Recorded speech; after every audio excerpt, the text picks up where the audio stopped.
guys, today we're going to compare two of the best LG ultra-wide monitors. The two monitors we're going to be looking at today are the 34UM69G-B and the 34UC98-W. The links to both these monitors will be down in the description below. So there's three really major differences between these two, and then there's a bunch of other smaller things. The first and most noticeable difference between these two is that one's curved and the other is not. Behind me here I've got the 34UC98W, which is curved, and it's also my main video editing monitor. The second major difference is resolution. For the non-curved monitor, it's 2560 by 1080, which is just a little bit better than your standard 1080 because it is ultra-wide. On the other hand, the curved monitor over here is 3440 by 1440, which is almost 4K. Now the third major difference is cost. As you can probably assume, the non-curved monitor is going to be significantly less than the curved. The non-curved monitor is coming in at a very reasonable $334, whereas the curved one is over double that price at $850.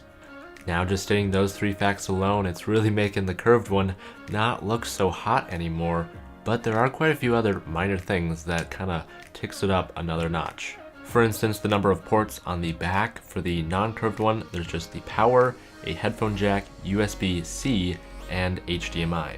Whereas on the curved one here, you have two USB 3 ports, two Thunderbolt 2 ports, two HDMI ports, power cable, headphone jack, Ethernet, and another type of port that I'm not exactly sure what it does. So these monitors are also built for gaming, which I don't do any gaming at all. I only use these for video editing. So if you're interested in that, there's a lot of stuff like FreeSync and a really fast response time. Just from playing back video on both of these monitors, I haven't seen anything like screen tearing or any latency or any issues like that whatsoever. These monitors are built to last and have like up to 99% color accuracy, so if you're doing any kind of color correction or stuff like that, these monitors are going to look like the best it could possibly look. Now I'd like to keep my reviews very positive, but there are a couple of things you should know before buying either of these two monitors. For both of these, I think they have the same built-in speakers which come out the back and the bottom a little bit, and they're okay if you're in a pinch and need to just listen to some scratch audio and stuff like that. But if you're kind of doing any sort of audio work or want a crisp sound, these speakers are not gonna cut it. But generally speaking, if you're gonna buy an expensive monitor such as this, you're gonna have a different sort of independent audio setup. Alright, final negative thing, and I've only actually seen this on the curved monitor, is ghosting.